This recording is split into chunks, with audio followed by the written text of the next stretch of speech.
Hey, greetings.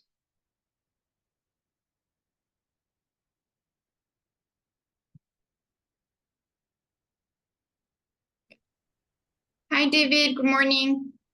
Hey, good morning. How are you? Great. And you? Yeah, doing excellently.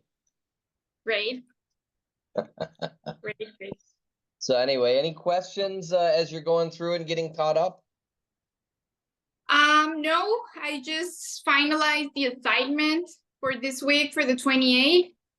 Honestly, Yep. the medical device that I selected was a blood separator Okay. intended for treatments in anemia or diseases like that. And honestly, I'm not very familiar with those type of devices, so I did Okay. a lot of research to complement the assignment, but I really enjoy doing Okay. it. So Well, yeah, good. I hope you found it a useful exercise at least. yes, definitely. I learned a lot also about those type of devices.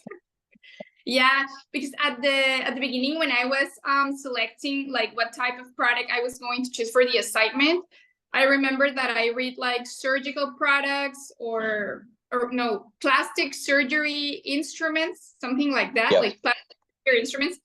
And I sent you an email. I don't know if you remember, like I used to work with sutures, and Yep. and when I saw like plastic surgery devices, I was like, oh yeah, easy. I can just select a suture, and I have tons of information for that. But I wanted to go a little bit far away, like and That's make good. myself make myself a little bit complicated and do some research about a different kind of device. But yeah, I really enjoyed Well, finalizing good. I'm glad that worked out well. it. Yeah, yeah, I'm ready. All right. So here,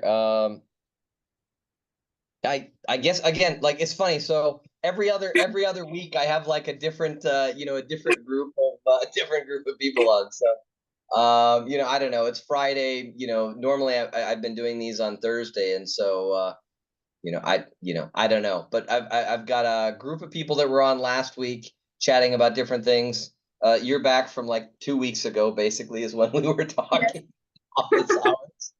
So Yeah. I don't know exactly how to I don't know coax more of the class to show up at the same time, but so it goes. So you've got a captive audience today, at least for office hours. If there's anything I can be helping you with. So one thing, and we went through this a little bit even 2 weeks ago, and I actually pointed some people to this video. But the Sorry. pre-submission eSTAR will be we'll be using here in this current next assignment, I guess that'll be due 2 weeks from now. So so I'll be sending out an email with some more links and updating the assignment just to specifically call out some of the links to the eSTAR that I shared with you and some of this. So we'll go ahead and share that with other members of the class. Um, are you feeling fully caught up? So you got this week's assignment done. You're catching up on discussions. I mean, how is it overall over the last 2 weeks as you've worked on getting through the material? What are you thinking about the class? Yeah, I honestly I haven't read all the material that you posted, like the links. I saw the videos, but I'm catching up on the readings, which is pretty much the content that you explain. Can you hear me well, David? Yeah, yeah. Yes? Now I can. Yeah, Okay. we're reconnected. I don't know what happened. Yeah, I got Signal the on same my issue, but side or yours? I'm not sure. But anyway, continue. okay. Yeah, I was telling that I already saw the videos and now I'm catching up with the links with the reading material that you posted. I'm catching up. I'm reading a lot of the pre-submission program. Yep. I was already familiar with the program. It's like a pretty interesting tool from the FDA. I know it's free, right? It has Yep. no cost, so it's free. And I was As, just as as refreshing. long as you're not having to hire a regulatory consultant, it's free. Okay. A lot of companies end up either wishing that they had or actually using somebody. So but there aren't any FDA fees. Yeah, okay. So I was just like refreshing myself like on what scenarios it's okay or it's like a good scenario to apply for the pre-submission program depending on the type of issue that you want to review, and what if scenarios are like not applicable to go for the pre-submission program. But so far I'm good. I was catching up with the discussions also. One that caught up my mind was I don't remember the name of the classmate, but the person posted that a company was it was a food company and it was manufacturing like for example cookies, like the cookie. I really recorded into my mind, but you know the cookies like Chips Ahoy, like the chocolate chip cookies, and it's a Yeah. term that it's called copycat when Okay.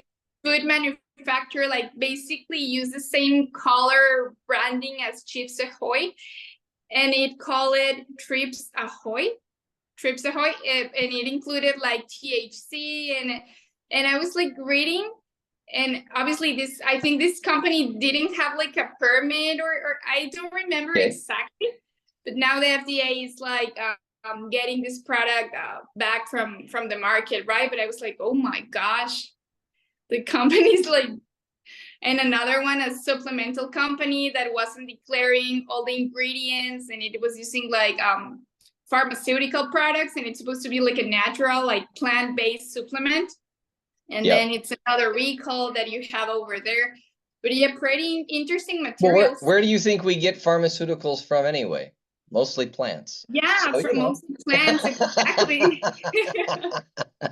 I think it's depend on the type of process, right? That you do, and the components, the chemicals.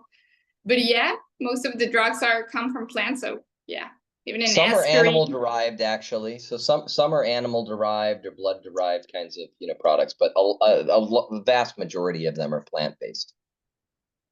Yeah, pretty interesting. But yeah, David, for this, I don't have any questions. Like you said, I'm just catching up the readings with the links. I'm about to finalize the readings. I was also reading about the different regulatory authorities like over the globe, like in China, in Australia, like the US. But yeah, I don't have any questions. I don't know if you have like anything. Yeah, so the big thing here, let me just go to here, let me go to FDA.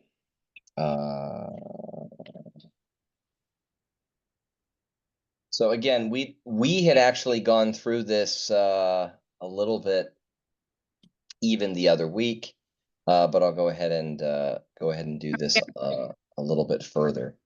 So the eSTAR program, this will be both for the final assignment, as well as for the the current assignment. This page is relevant, but there are two different locations to get this information. So for the final project, that eSTAR template is right here.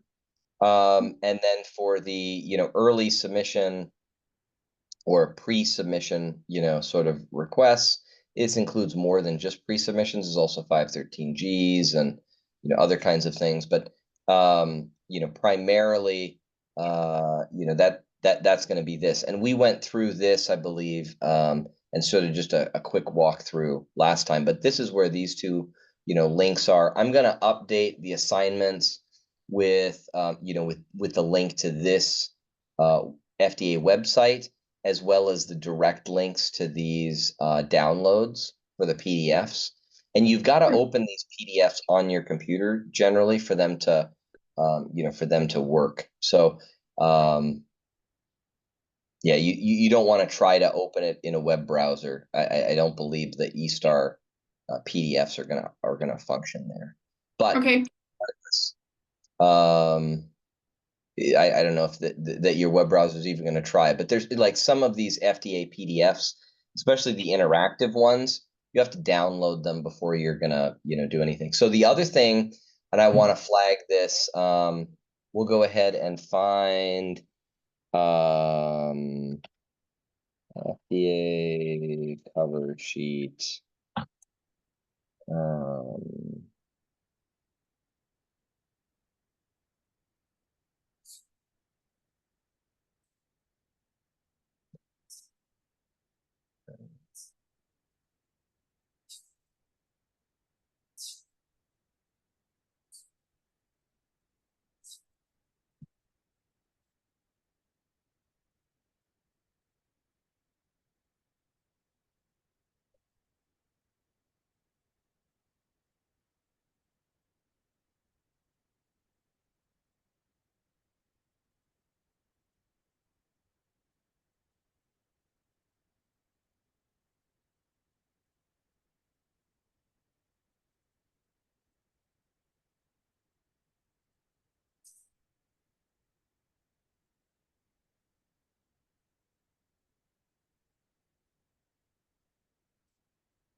Okay. And David, a question. So all the submissions require to use the eSTAR like program, the template, all submissions?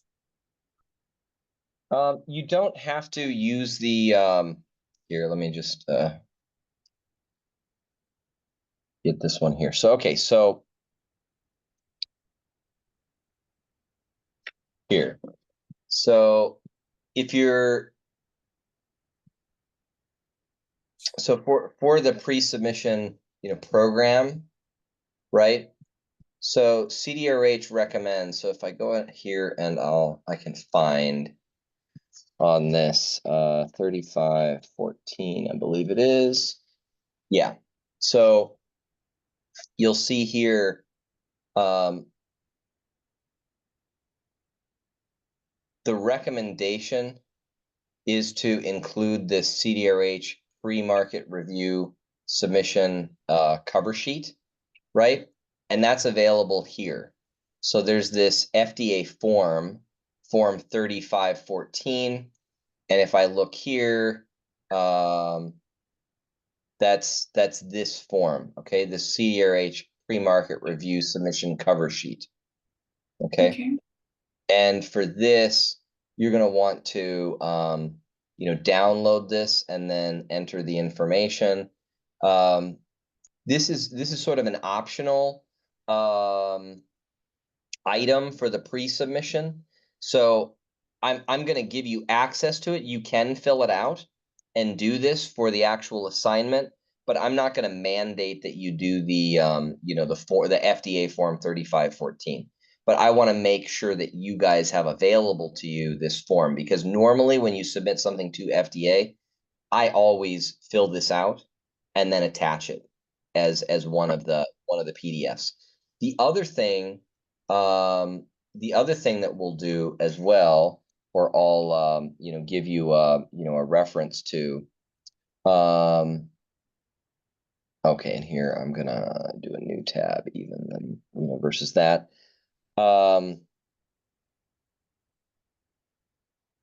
Oh, eSubmitter. Okay. So I'm also going to give you a link to this. And this is where there's an eSubmitter software that you can download and use for assembling your submission, right? Hey, Jorge. So the eSubmitter tool as well is something that I'll provide you guys a link to. And this is a tool. So let me see.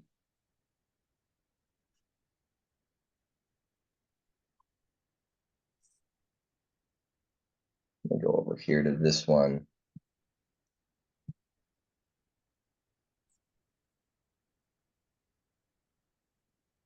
FDA used to make available, I believe they still make it available, the eSubmitter.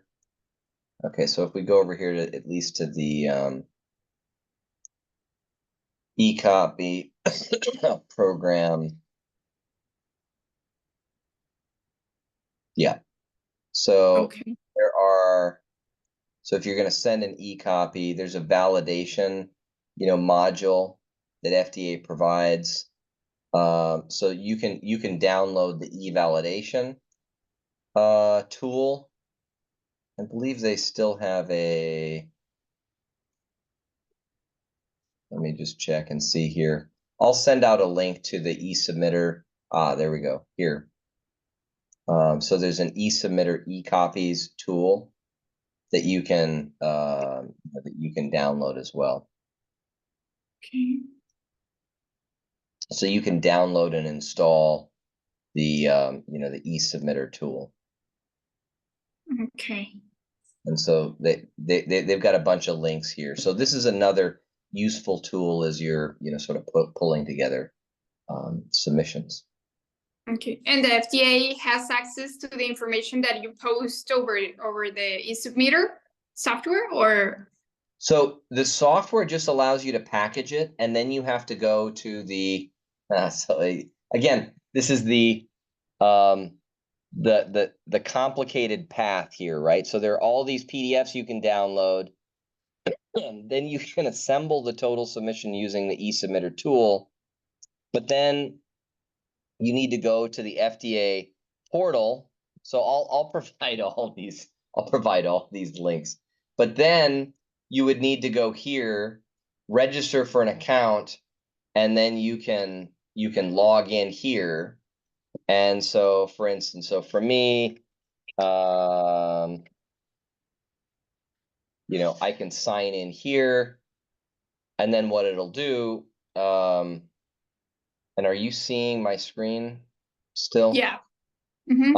Your access, So it'll give me access to all of the submissions that I've sent in, right? It tells me all the stuff that I've sent recently, right? In the last, so I sent something on June 5th that was withdrawn. I sent something on the 7th and something on the 12th, right? So, and I actually just sent something. Oh, okay, I know what. So it also says, so see here, it says what I sent. So I sent something on July 17th. I also sent something on July 18th, and I sent something on July 26th. These are the submissions that it's tracking, okay? If that makes sense. So these submissions are associated with my email, and it's giving me a status. You can submit e-copies or eSTARs even if you're not the primary correspondent. And so these submissions that recently got sent, this one today is associated with my email, but it's not yet tracked in the system. They're still logging it in today, right? This just got submitted. But some of these other ones that got submitted earlier, the one was related to this withdrawal. And then the other one is associated with a different email of mine for for a different company that I'm doing work with, if that makes sense. So yeah. the primary correspondent is a different, it's still me, but it's tracked under a different account within the CCP. So I do all of my submissions on this main account, but the actual submission correspondent might be a different email address, if that makes sense. Yeah. Okay. So yeah, you can see a couple of submissions that are under review. There's another one, this one that got withdrawn, just got resubmitted. There are reasons for that. Like, there was a change in what the testing plan was. And so the submission that was sent in, they were planning on not doing that anymore. And so we went ahead and withdrew it, and then we resubmitted with an updated testing plan so that we can get, more appropriate information from FDA, or relevant information from FDA related to what they actually want to do, because they're no longer doing the one set of tests. And there's a whole backstory to that and why. But that happened sort of mid-review, that they changed directions or what they wanted to do. And so we went ahead and withdrew and then resubmitted with updated information. Sometimes what you can do there, we were pretty far along in that process. If you were really early on, sometimes you can just provide additional information, but it was just going to be cleaner for that one to withdraw and then resubmit a slightly different submission package. So again, that's mostly in pre-submission. So you can see most of what I have under review here at FDA is pre-submission meetings, right? That's currently what's being tracked here. And then it doesn't tell you for this, but because it's an e-copy, that that's either an IDE or it's a pre-submission or something, these recent e-copy submissions, right? Because otherwise it would be an eSTAR submission for a 510K, which I've done sort of within the portal. You'll need to, have done it in that template if you're going to submit that to FDA. Okay. So if you're using the eSTAR program, you place or collect all the information over the software, but at the end, you need to gather all the documents and upload it into this portal. It's not like the eSTAR program, the FDA can access to it and review your information over the software. So the software allows me to submit the actual documents, right? Or I should say, the portal allows me to submit the actual documents. The e-submitter just makes sure that they're in the right format and it doesn't matter as much anymore.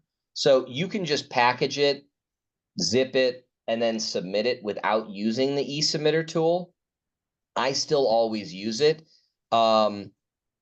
Because it used to be that you would have to put this onto a zip drive and then you would have to mail it to FDA, and then they would send you a letter about whether it was accepted or rejected. So I would always use the e-submitter tool because otherwise you potentially cost yourself a week if it's formatted slightly funky and FDA rejects it. They do some automatic checks. Now, keep in mind, the e-submitter tool, it doesn't matter as much if you're using the portal because you'll find out right away if it fails validation, but you can have a file name that's too long, right? So you will occasionally have that where some PDFs have a really, really, really, really, really long name. You want to truncate that because if it's longer than, and I forget how many characters, is it 140, 160? It's some relatively large number of characters. If it's longer than that, FDA won't accept the submission. So they don't just auto truncate. Like if their software was a little more sophisticated, they would just cut off the name, right?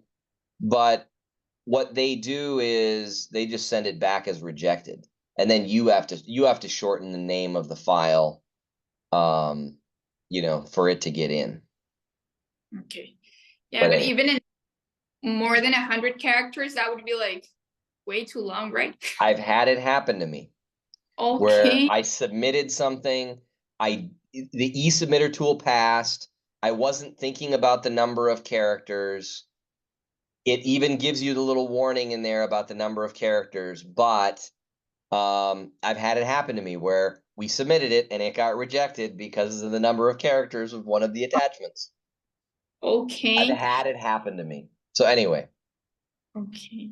And what would you say, in your experience, are the most common cases for the FDA to reject your submission besides the long title? It's they'll do a refuse to. It's mostly a refuse to accept. Sort of review that they're doing to make sure it's administratively complete, or basically to make sure that all the information that they want and need is in there.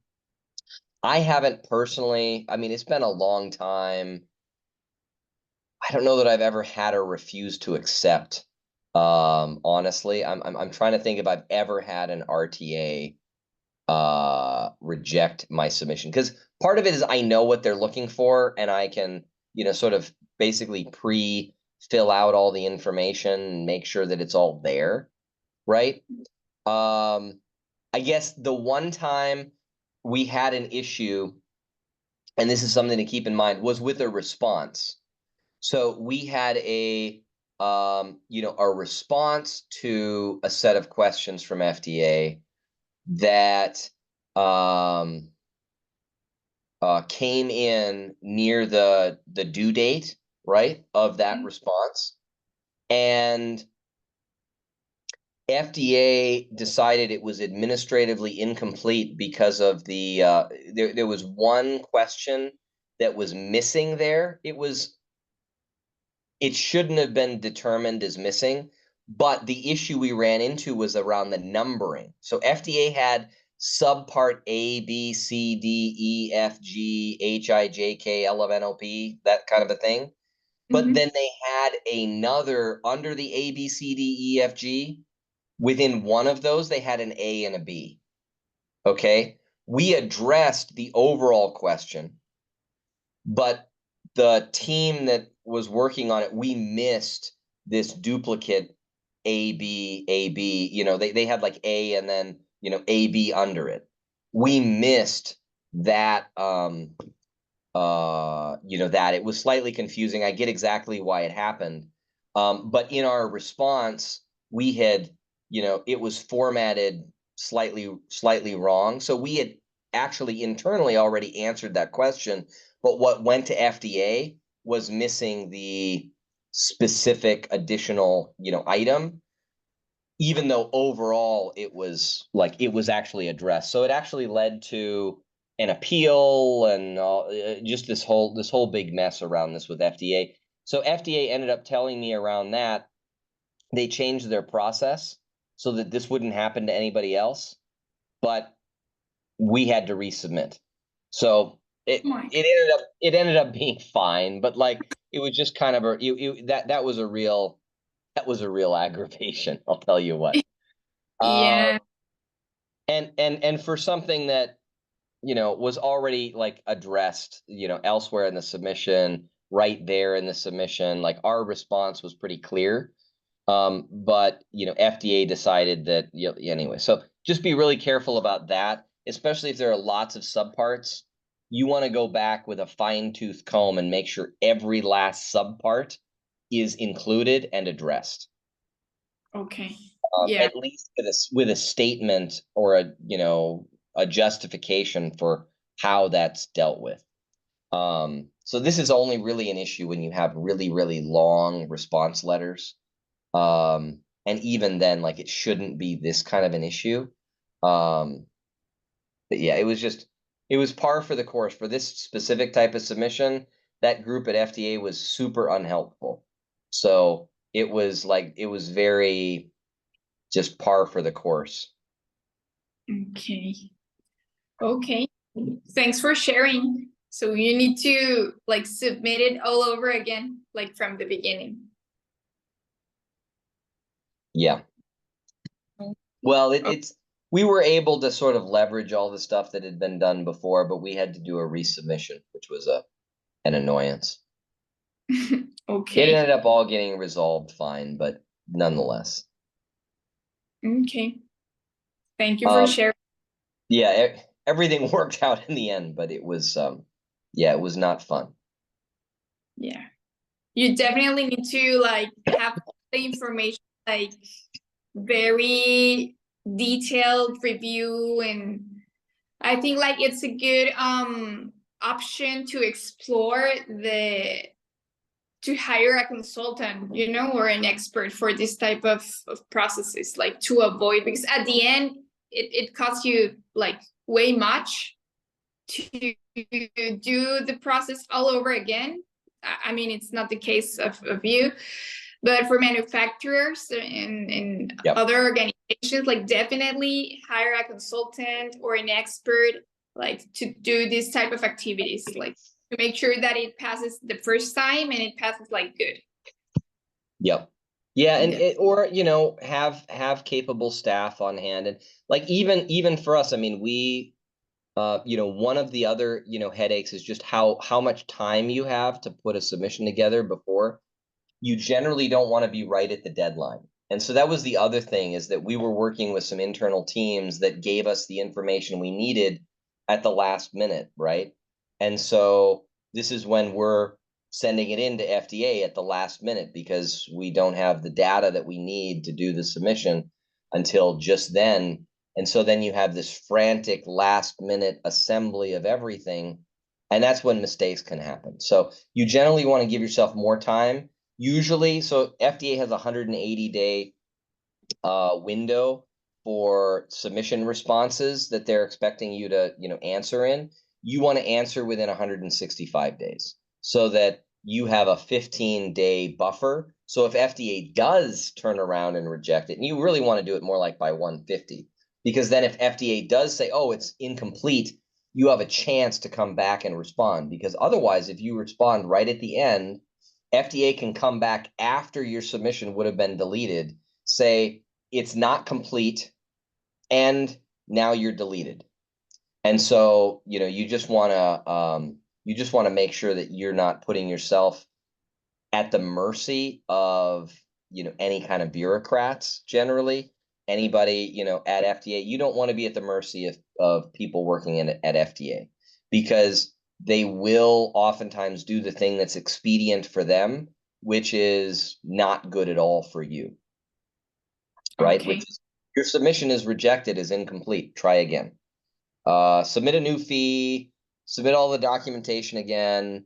We're gonna, on a technicality, decide to delete your submission. And it happens. Okay, so for example, let's say that you present the submission like 150 days, you have like a couple of days to act in case that you have any comments or feedback from the FDA.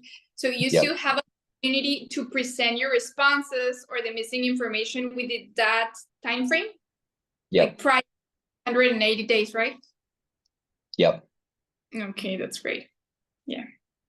Yeah, you've still got, you've got you've got a window of opportunity then for FDA to respond, give you negative feedback, and then you can still recover. Right. Yeah. Definitely looking for that approach. Definitely. And it's not always possible. I mean, some of this testing takes a long time. And so that's the issue that we ran into with some of the testing FDA had asked for, ended up taking us a while. We finally got it back just in time to get everything submitted by the deadline. And then and then FDA came back and told us, well, it's incomplete. You're deleted. It's like, what? It's like, you could have called me. Like, it's in there. Yeah, but that depends on the organization, right? Of the company, like the structure. Because if you know that the company is going to do a submission for a new product or something for the FDA, then you need to prepare with the testing, with the documents, validations, like prior doing the submission, right? Like just to make sure. But then FDA might ask you for more than what you assembled. So you assembled what you thought was administratively sufficient, and is potentially like perfectly fine, and is what has gotten your product on the market in the rest of the world. But then FDA, this particular group we were working with at FDA, they were asking for really specific additional testing. They were asking for microbiology testing with very specific microorganisms, which we went and we did. They were asking for additional biocompatibility testing that, really wasn't necessary. And then we provided them the results of that, which was fine. But yeah, like this, this kind of a thing. And then they were asking for so they were asking for shelf life testing to include specific additional, I don't know, microbiological tests, right? So not only did we have to give them the testing at time 0, and they wanted our shelf life testing to include additional microbiology testing, and some of that was just overkill because there's not like a difference. And I get some of what drives that sort of thinking from FDA and why they ask some of those questions. And for some submissions, it's relevant. And we did the testing and then we provided that to FDA and everything worked out fine. But sometimes what the FDA review staff is asking for is overkill. right? But And so, mm, yeah. for example, in this case, David, is it okay if you ask like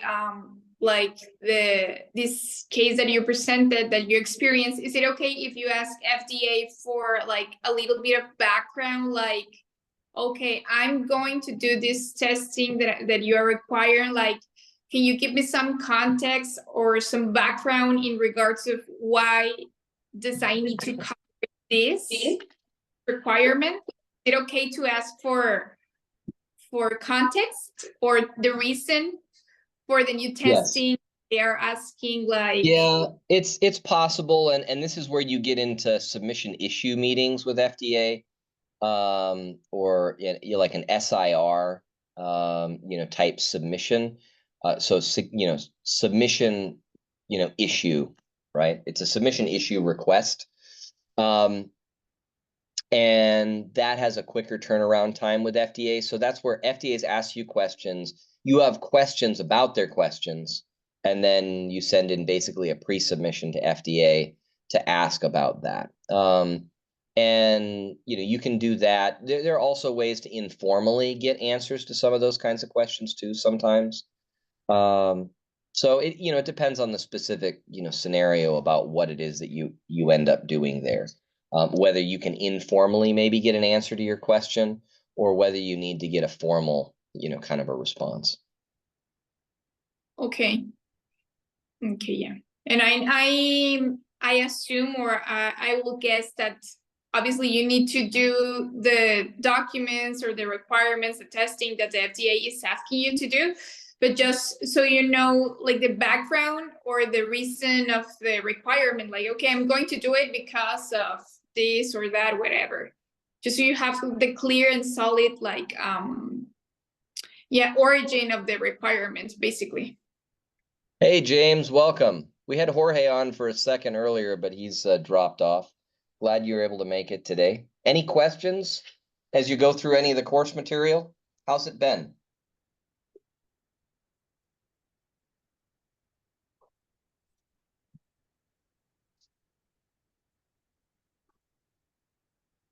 Are you on the audio, James? We can't hear you. I don't know.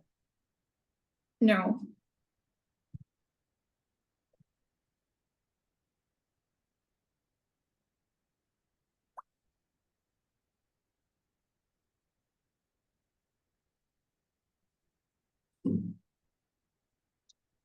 But yeah, so in terms of submissions, if you have questions about FDA's questions, absolutely, pick up the phone, try to call them if they give you a number, send an email response if that's all you've got, asking for some clarity.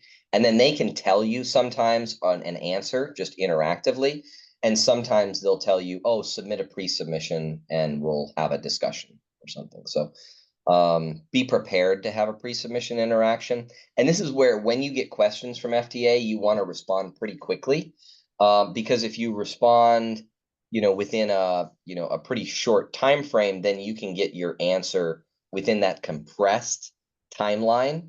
Whereas if you don't do a timely, like, sort of response to FDA's questions, then you end up in a normal pre-submission review time frame, which is more that 60 to 90 days to get a response. So you want to be pretty quick in reviewing FDA's questions back to you. Make sure that you don't have any questions as an organization about how to address that. And then if you do, quickly follow up with FDA interactively or informally and ask about that. And then if they're able to give you an interactive response, then great. Usually what they'll ask you to do is submit it as a pre-submission, and then you can, have it tracked under this SIR style Q sub. Okay, great. Have we got you on audio yet, James? I don't know if you have any questions for us. Anything we can talk through?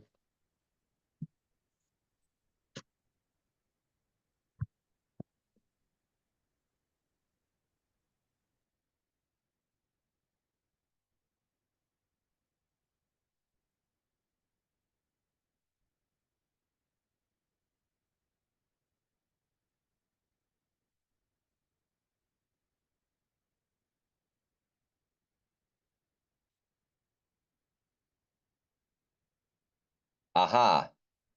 Yeah, we were talking about that earlier. No, you're not going to need a 3514 cover sheet. I will provide some links to all of this, but I'm not going to require you to do that for the pre-submission assignment. But I'll give you that just for your access. I'll share some links as well for e-submitter and some details about the FDA portal. So I'll share some links for all of that just so that you have access to it.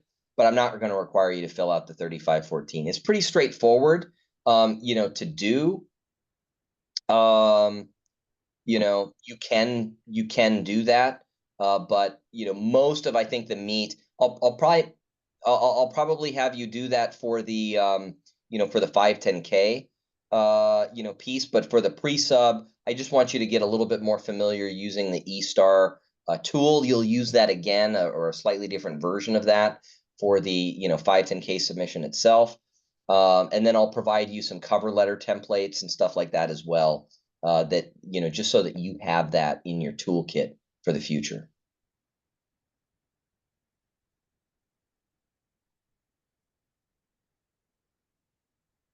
Any other questions you have as we're going through this?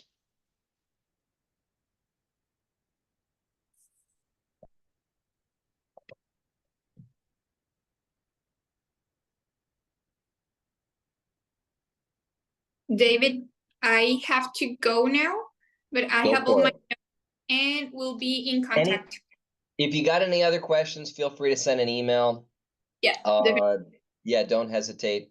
It's a shame that we had Jorge on for a moment and then lost him, and now James doesn't have a mic. But I don't know, James. Let me know if you got other questions.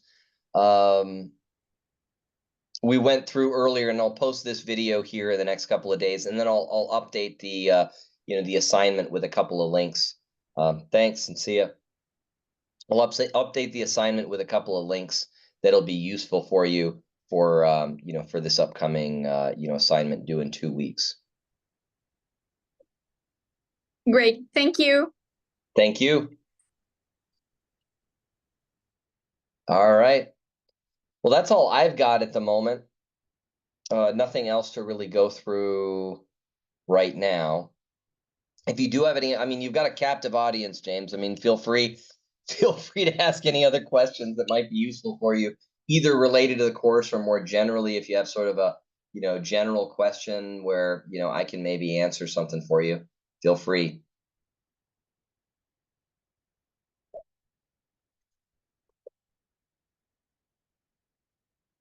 Oh, grading.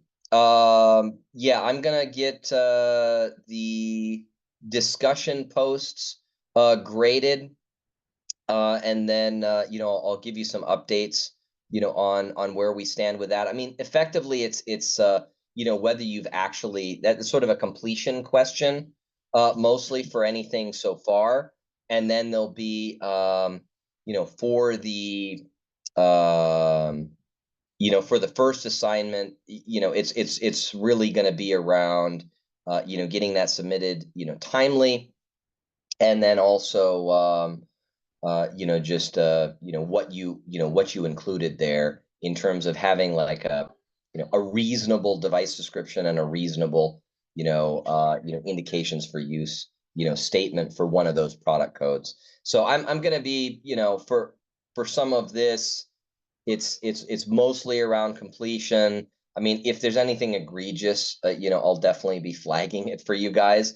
But then the rest of the assignments will kind of build on this moving forward. You could pivot and do future assignments on different product codes and different descriptions and indications for use. But my suggestion is to use the same for the sort of the initial indications for use and device description, put that into a pre-submission, sort of package with some simple, sort of, generic kinds of questions and things that you'd be asking to FDA, about either testing or, I sort of leave it to you guys to be a little bit creative around that, but it doesn't have to be, super complicated. One of the generic questions here is, because there aren't any predicate devices under these product codes, that might be the type of question that you would ask to FDA around this pre-submission is, try to identify a product that is, already on the market. But I mean, that's going to be kind of tough because there aren't any submissions for these. It's possible you could go into the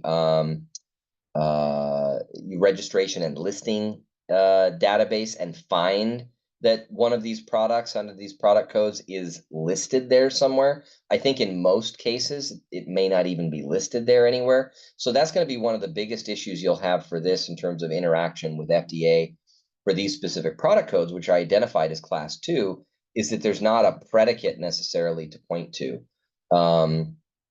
Or you might be able to point to a predicate within another product code. And probably the feedback FDA would be giving you in most of these cases is we recommend that you use a different, product code or classification for this type of device is probably the feedback that you end up getting from FDA, or at least the feedback I would give you sort of, generally is these product codes that I've given you to do submissions based on probably aren't great, product codes to use for predicates, etc. And so this is one of the creative sort of problems that I'm kind of putting in front of you for this class is, basically that. So that's one, one thing to think about.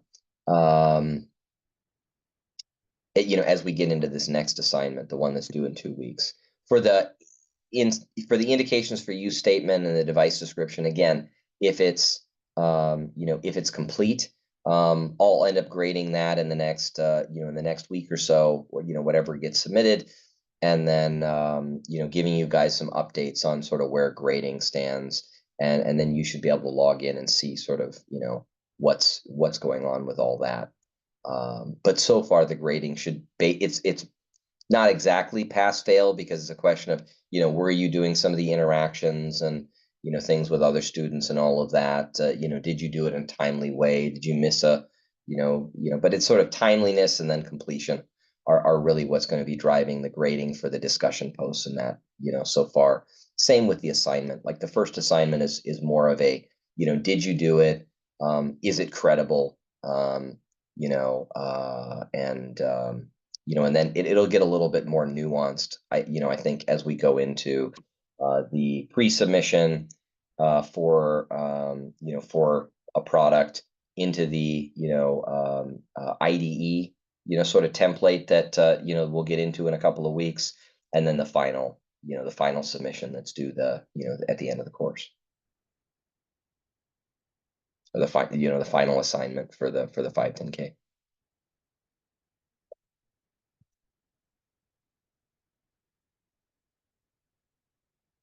Okay.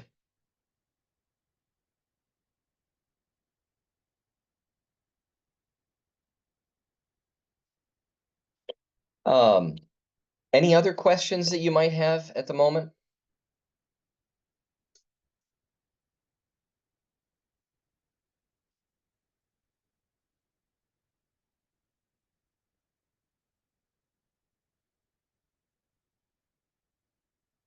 All right. Well, I'll let you get back to your day. I think we'll wrap up here in the next 5 minutes. I'll hang on, but I don't have a lot more to go through. I'm gonna look at here. Let me just go ahead and take a look. As long as I got a couple of minutes here, without any questions, go back over to the to the discussions and see if there's anything interesting. Was there anything interesting that was happening in the discussion, sort of from your perspective, to highlight, sort of in the most recent set of discussions? What are your thoughts on how those are going?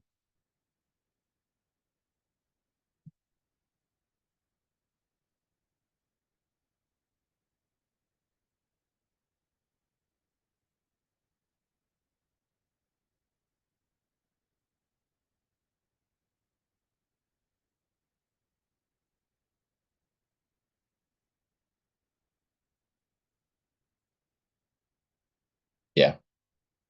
Well, anymore, you don't have to be a programmer to use AI. I mean, go get yourself a free chat GPT login, or I pay for a monthly subscription. I probably don't use it as much as I should for doing that, but I really am happy with the sort of the paid version of chat GPT is very good. I mean, even the free version is pretty helpful.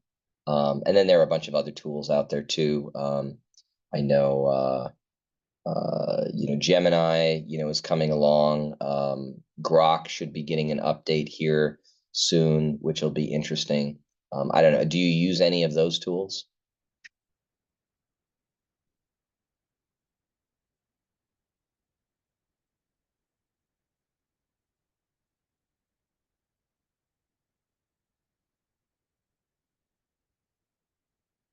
And there's some open source stuff. I think it's Lambda with Facebook.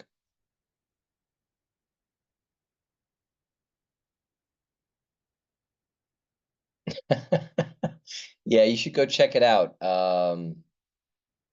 Definitely if you're just interested, don't pay anybody money, but try out some of the free versions or trial versions of, various software that's available to you.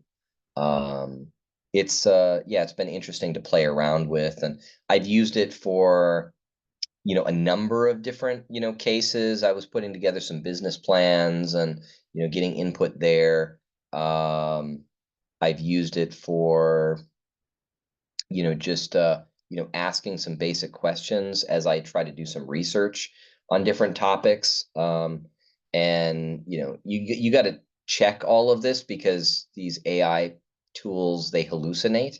So you have to check the sources, around all of this, but it can point you in the right direction oftentimes. If you don't know exactly where to start, it can give you a draft to work off of. And I've used that as well for oh,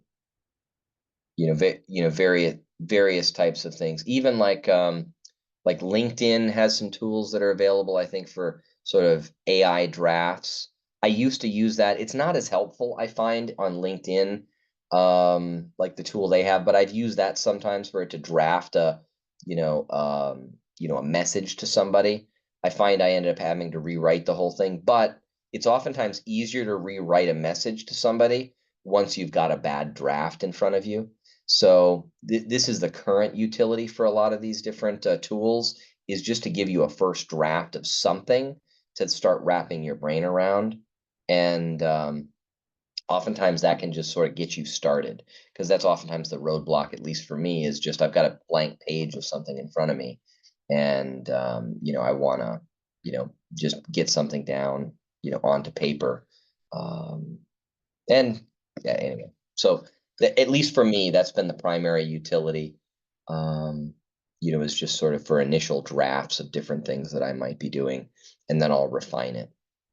I was doing that for some blog posts and things like this at some point where, I used it to help generate some lists. The other thing is you can give it a set of rules. So like, I want an acronym that is like, I don't know, regulatory, right? And I want you to come up with a bunch of words that match this acronym. And then it'll give you, and I want the words to be like X, Y, or Z, and it can do that. So some of those kinds of things are trying to come up with ideas for, like website names, that's useful, or business names. It can be useful for a lot of those kinds of purposes where you kind of tell it what you want and it comes back with, some ideas at least to get you started. So that's been interesting as well as a use case. Um,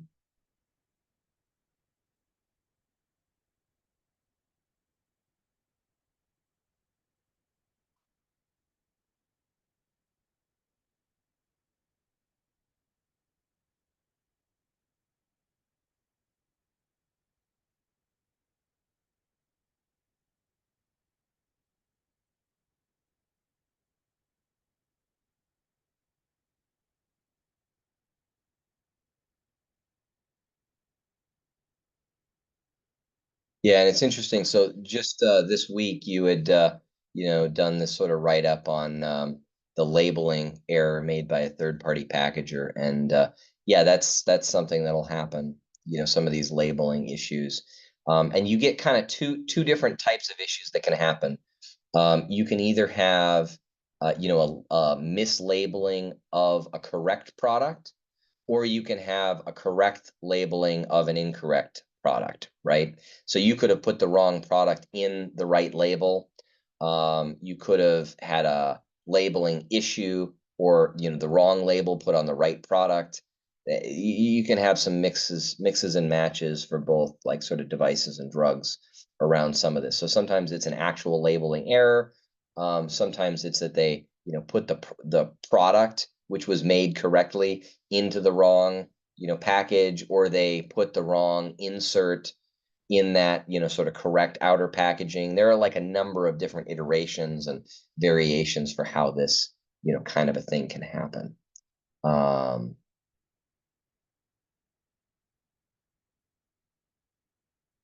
Yeah, and they probably, so it's hard to know if they were running the 0.25 milligram product on the line. Probably that's what was happening, is they were running 0.25 milligram packaging and product, and then they ran out of packaging, and then they grabbed another batch of packaging. Like, I'm just presuming here. I don't know, not having read it, if this was like what actually happened, but probably somebody went and grabbed the wrong packaging to continue running that lot, is what I would assume happened. That's oftentimes the kind of issue you run into. Sometimes color coordination can can help there, but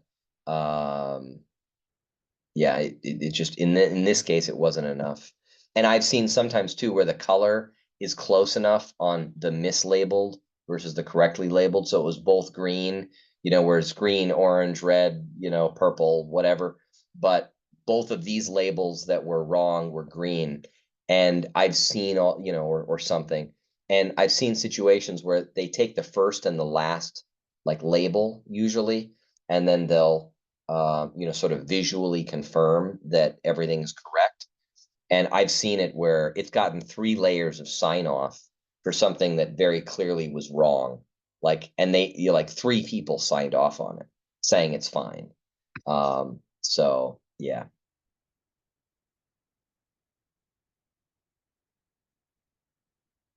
Yeah. Yeah.